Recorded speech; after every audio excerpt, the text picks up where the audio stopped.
मित्रों नमस्कार। आज की वीडियो में आपका स्वागत है। देखिए, आज की वीडियो में जो शाम का भोजन है, वैसे तो मैं इसकी वीडियो पहले डाल चुका हूँ, लेकिन एक रिपीटेशन के लिए मैं दोबारा से इस वीडियो को डालने जा रहा हूँ। देखो, जो शाम का भोजन है, अगर हम इसको इस तरह से खाएं जैसे मैं बताने जा रहा हूँ, तो आयुर्वेद में ऐसा कहा गया है। और एक महर्षि बाघभट्ट हुई, और आज से 3500 वर्ष पहले महर्षि बाघभट्ट जी ने ऐसे बताया कि अगर हम भोजन को इस तरह से खाएं जैसे अब मैं बताऊंगा आपको, तो जो हमारा जो शरीर है वो उल्टे बीमारियों को खाना शुरू कर देगा। यानी कि हम बीमारी से फ्री हो जाएंगे और हम स्वस्थ रहेंगे। क्योंकि आज के समय में जिस परिवार में सब लोग स्वस्थ हैं या जो व्यक्ति स्वस्थ है, ये सबसे बड़ा धन है। क्योंकि आजकल बीमारियों में लाखों रुपए लगते हैं, डॉक्टर टेस्ट लिखते हैं तो बड़े पैसे खर्च होते हैं।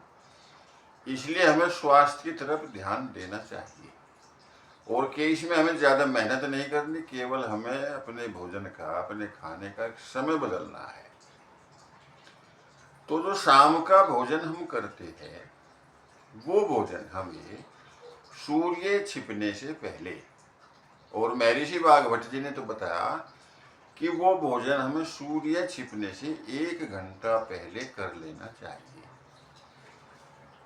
इस नियम का जो अनुसरण है वो जैन धर्म के लोग, मेरे कई मित्र भी हैं जैन धर्म के, मेरे गुरु भी रहे जैन धर्म के, वे मैंने देखा उनको कि वो सूर्य छिपने के बाद कभी भोजन नहीं करते थे और स्वस्थ रहते थे।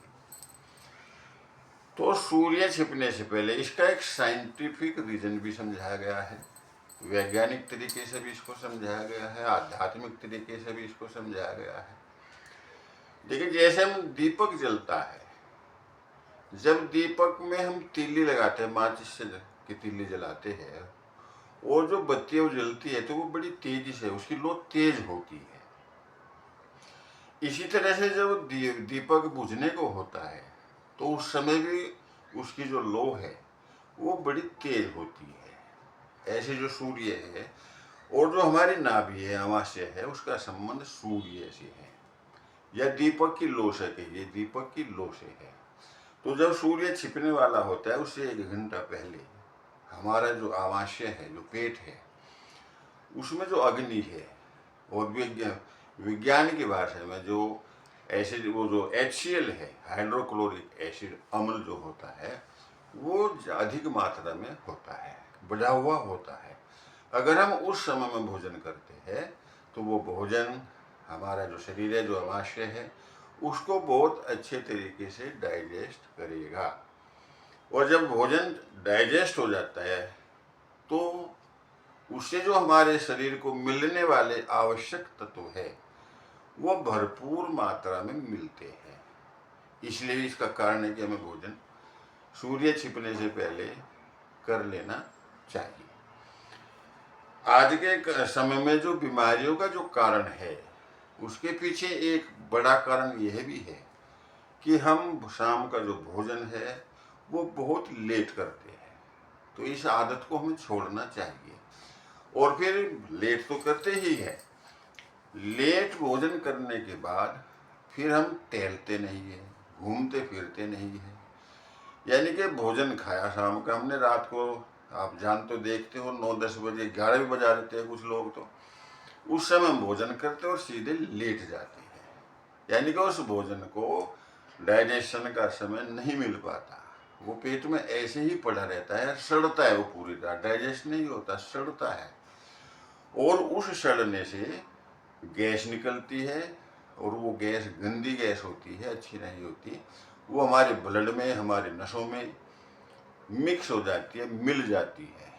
और वो पूरे शरीर में जब ब्लड सर्कुलेशन होता है तो जहाँ भी जगह मिलती है ब्लड सर्कुलेशन को, या नसें कमज़ोर होती है, तो वहाँ पर वो अपना बीमारी का घर बना लेती है।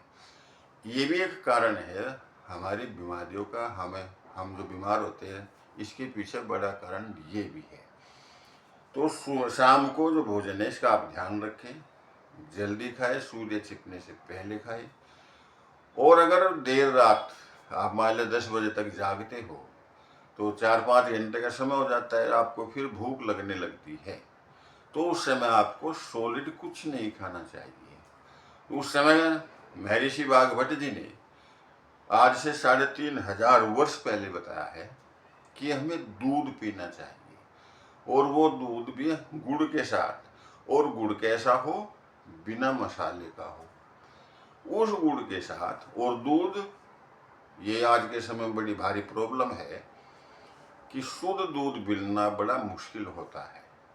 तो कोशिश करिए, भले ही आपको महंगा मिले, लेकिन शुद्ध दूध लेने की कोशिश करिए। और अगर गाय का, देशी गाय का शुद्ध दूध मिल जाए तो वो अमृत के समान है, और वो बिना मसाले के गुड़ से आप उसको पिए रात को सोते समय, तो और भी अच्छा है।